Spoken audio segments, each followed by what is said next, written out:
역사의 뒤뜰 그 12번째 시간. 고려 태조 왕건의 부인은 29명이었다. 네, 고려 태조 왕건은 877년에 송악에서 태어나 송악이 이 바다에 인접한 관계로 해양과 배에 대한 식견이 아주 뛰어났습니다.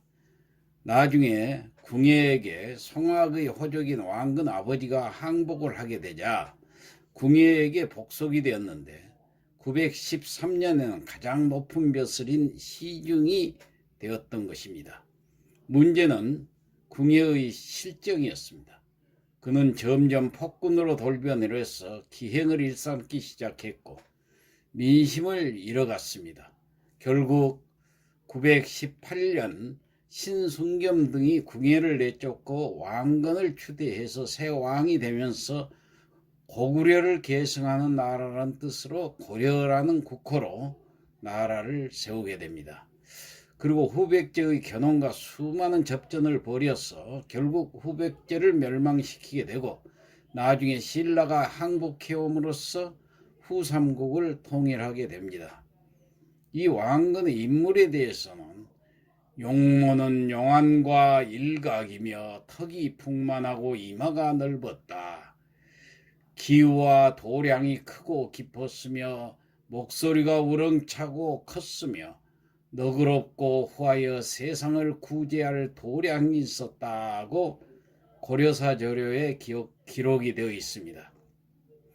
이마가 툭 튀어나왔다고 하는데 당시 그 튀어나온 이마는 지도력과 탁월한 재능을 뜻했다고 합니다.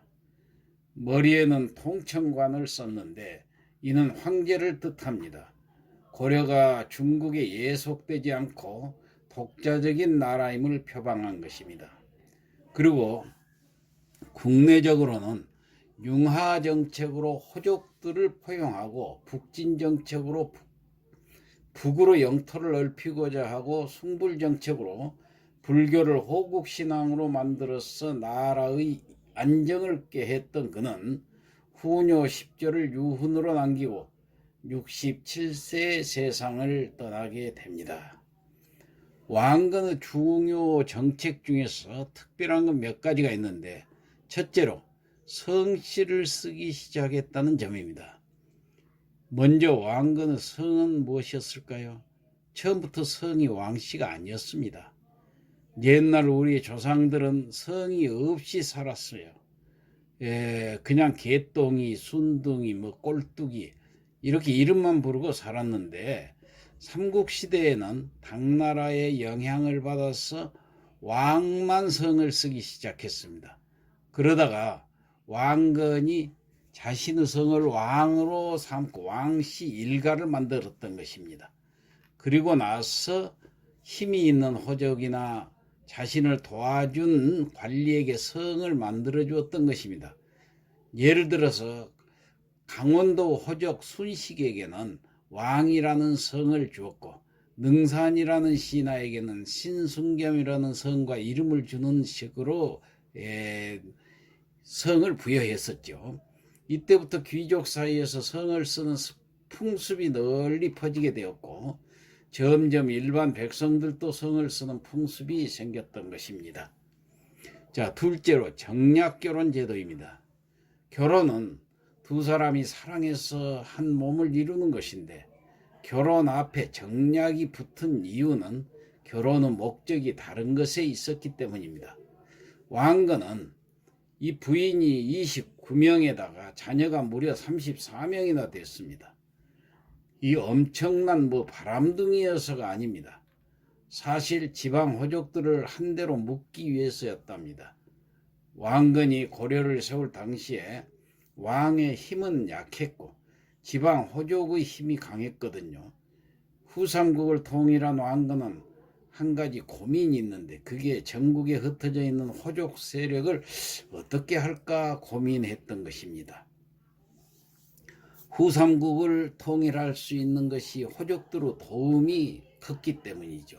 호족들은 마음만 먹으면 언제든지 반란을 일으킬 수 있었는데 왕건은 호족들이 다른 마음을 못 먹게 하고 자기 편으로 끌어들여야만 했던 것입니다. 그래서 왕건은 호족들의 딸을 왕비로 맞아들이는 정책을 썼던 것이죠. 제1왕비 신의 왕후는 경기도 정주, 지금 개성 부근을 말하죠.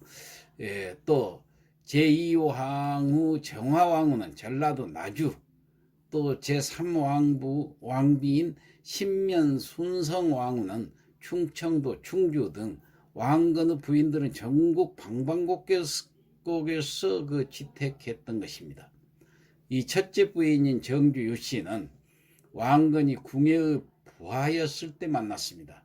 힘든 시절을 함께 보낸 사람이지요. 충주 유씨는 첫 번째 정략결혼 상대였습니다. 충주의 큰 세력인 유긍달이라는 사람의 딸이었죠. 충주 유씨의 딸은 신라의 마지막 임금 경순왕과 결혼해서 신라가 고려에 안정적으로 흡수되는 걸 도와주었던 것입니다. 이 충주 유씨는 왕건한테 많은 걸 주었죠. 또 둘째 부인이 되는 오씨 부인이 있는 금성, 지금은 나주를 말하는데 이 금성을 점령하게 됩니다. 후백제를 견제하기 위해서 후백제 배후를 점령한 것이죠. 나주 오씨는 왕건한테 날개를 달아준 나주 전투 전후에 만난 사람입니다. 목마른 왕건한테 버드나무 잎을 띄운 물바가지를 건넨 사람으로 지금까지 전해져 오고 있습니다. 이 두 사람은 상당히 애틋했다고 전해집니다. 그 다음 이어서 황주 황보씨, 경주 김씨, 정주 유씨, 경주 평씨, 강릉 왕씨, 평주 유씨, 진천 임씨, 경주 임씨, 홍주 홍씨, 합주 이씨, 합천 이씨, 강릉 왕씨, 광주 왕씨, 승주 박씨, 춘천 왕씨, 서흥 김씨, 신천 강씨, 평주 박씨, 회인 홍씨, 평주 박씨, 그리고 성과 본관이 전해지지 않는 3명의 여성들까지 해서 모두 29명의 부인들이었던 것입니다. 하지만 너무 많은 부인과 자식들은 오히려 왕권에 불안을 가져오기도 했죠. 태조 왕건이 죽자 혜종 2대 왕인 혜종, 3대 왕인 정종, 4대 광종이 차례로 왕이 올랐는데 모두 왕건의 아들들이지요. 광종을 빼고는 모두 몇 년밖에 왕위에 있지 못했고 심지어 암살 위험에 빠질 정도로 불안한 시절을 보냈다고 합니다. 29명이라는 이 경이적인 숫자의 여인을 부인으로 둠으로 해서 나라에는 안정을 가져왔을지도 몰라도 왕실 내부에는 많은 혼란을 가져오기도 했던 것입니다. 내부의 결실을 다지기 위해서 존속 혼인을 하게 되니 이복 남매 간이나 사촌 간의 혼인이 성행을 이루게 되었던 것이죠. 왕건이 살았을 당시에는 비교적 통합적이었던 고려는 그가 죽은 후에 권력 투쟁이 치열해졌습니다.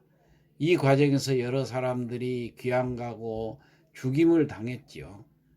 죽이지 않으면 자신이 죽을 수 있다는 위협감을 느끼면서 밀어내지 않으면 밀릴 수밖에 없다는 절박감 속에서 사람과 사람 사이의 그 평화를 누리지 못했던 것입니다.